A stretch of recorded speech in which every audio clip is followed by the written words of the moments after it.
आदरणीय प्रधानमंत्री जी, उत्तर प्रदेश के आदरणीय मुख्यमंत्री जी, आदरणीय राज्यपाल महोदया, देश के आज विद्यमान सभी पंथ संप्रदायों का प्रतिनिधित्व करने वाले हमारे संत ऋषि आचार्य गण और समाज के सब स्तरों का प्रतिनिधित्व करने वाले निमंत्रित महानुभाव, आज का आनंद शब्दों में वर्णनातीत है और उसके वर्णन करने का प्रयास इसके पहले के वक्तव्यों में अच्छा हो गया है। यह भी बता दिया गया है और हम जानते भी हैं कि आज अयोध्या में रामलला के साथ भारत का स्व लौट के आया है।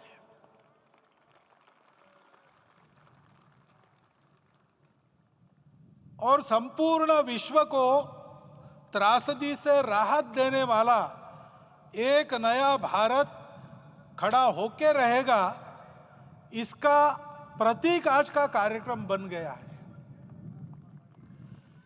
ऐसे समय में आपके उत्साह का, आपके आनंद का वर्णन कोई नहीं कर सकता। हम यहां पर अनुभव कर रहे, पूर्ण देश में यही वातावरण है।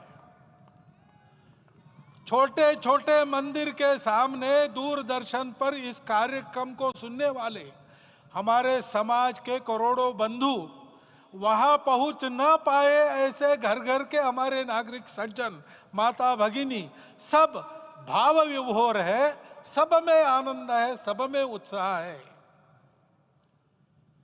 और ऐसे समय में जोश की बातों में थोड़ी सी होश की बात करने का काम मुझे ही दिया जाता है। आज हमने सुना कि इस प्राण प्रतिष्ठा महोत्सव में पधारने के पूर्व प्रधानमंत्री जी ने कठोर व्रत रखा।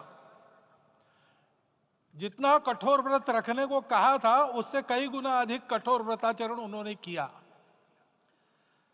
मेरे पुराना उनसे परिचय है, मैं जानता हूं वो तपस्वी है ही,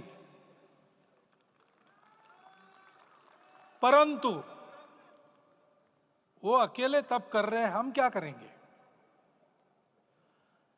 अयोध्या में रामलला आए, अयोध्या से बाहर क्यों गए थे? रामायण में क्यों गए थे बाहर? तो अयोध्या में कलह हुआ। अयोध्या उस पुरी का नाम है जिसमें कोई द्वंद्व नहीं, जिसमें कोई कलह नहीं, जिसमें कोई दुविधा नहीं। वो हुआ 14 वर्ष वनवास में गए। वो सब ठीक होने के बाद दुनिया के कलह को मिटा के वापिस आए। आज रामलला वापस फिर से आए हैं 500 साल के बाद। जिनके त्याग, तपस्या, प्रयासों से ये सोने का दिन आज हम देख रहे, सुवर्ण दिवस देख रहे, उनका स्मरण प्राण प्रतिष्ठा के संकल्प में हम लोगों ने कहा, आपने सुना होगा, स्मरण किया। उनकी तपस्या को, उनके त्याग को, उनके परिश्रम को शत बार, सहस्त्र बार, कोटि बार नमन है। रामलला के यहां इस युग में आज के दिन फिर वापस आने का इतिहास जो जो श्रवण करेगा वो राष्ट्र के लिए कर्मप्रवण होगा और उसके राष्ट्र का सब दुख दैन्य हरण होगा। ऐसे इस इतिहास का सामर्थ्य है। परंतु उसमें हमारे लिए कर्तव्य का आदेश भी है। प्रधानमंत्री जी ने तप किया, अब हमको भी तप करना है। राम राज्य आने वाला है, वो कैसा था? दैहिक दैविक भौतिक तापा, राम राज नहीं कहु व्यापा। सब नर करहि परस्पर प्रीति, चलहि स्वधर्म निरत श्रुति नीति। सब निर्दंभ धर्म रत पुनि, नर अरु नारी चतुर सब गुनी। सब गुणज्ञ पंडित सब ज्ञानी, सब कृतज्ञ नहीं कपट सयानी।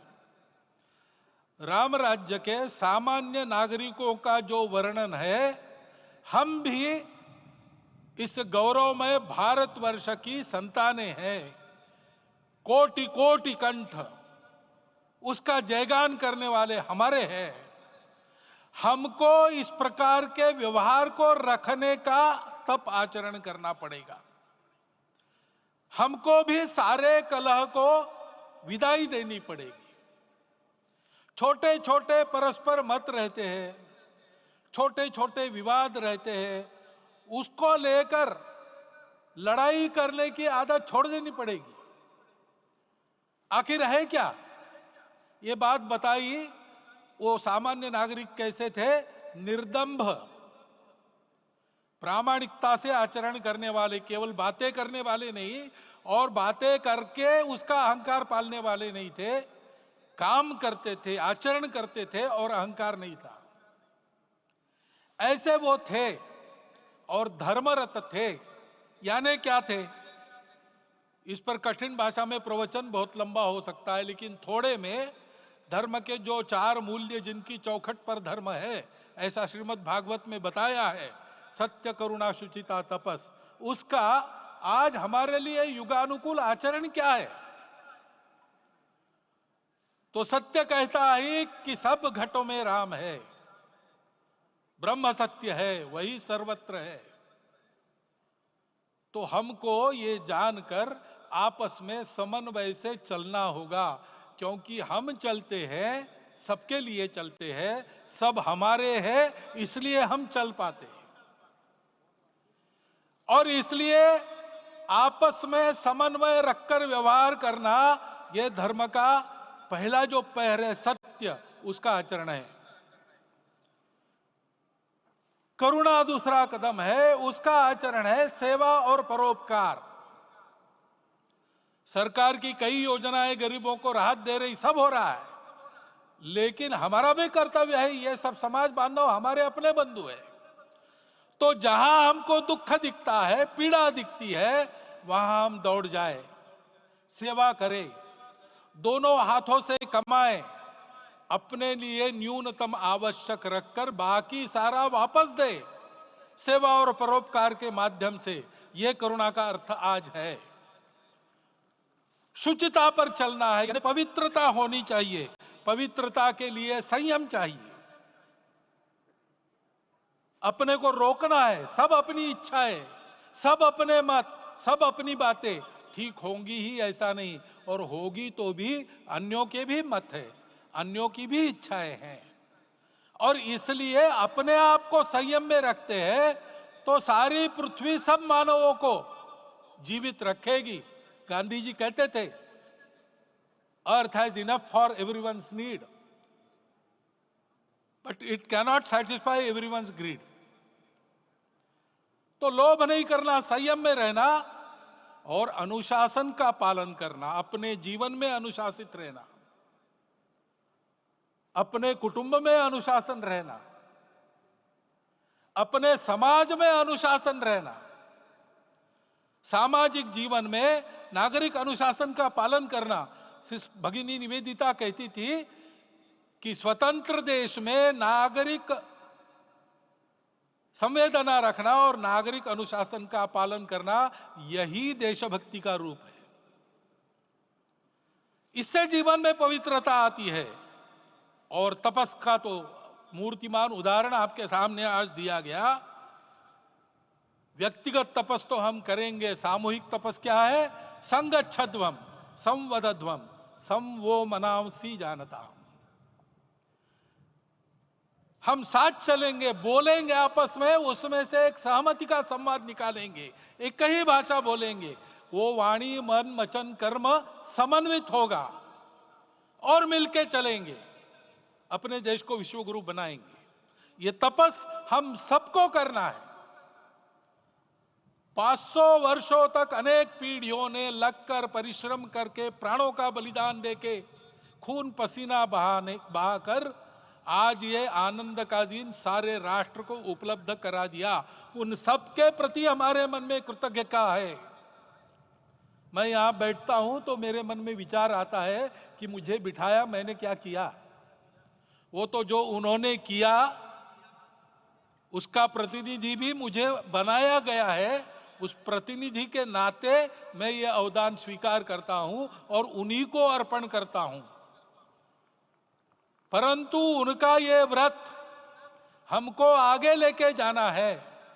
जिस धर्म स्थापना विश्व में करने के लिए राम का अवतार हुआ था, उस धर्म स्थापना को अनुकूल स्थिति अपने आचरण में, अपने देश में उत्पन्न करना, यह अपना कर्तव्य बनता है। रामलला आए हैं हमारे मन को आह्लादित करने के लिए, उत्साही करने के लिए, प्रेरणा देने के लिए, साथ साथ इस कर्तव्य की याद दिलाकर उसमें कृति प्रवण करने के लिए आए हैं।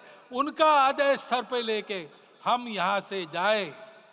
सब लोग तो यहां आ नहीं सके, लेकिन वो सुन रहे, देख रहे। अभी इसी क्षण से इस व्रत का पालन हम करेंगे तो मंदिर निर्माण पूरे होते होते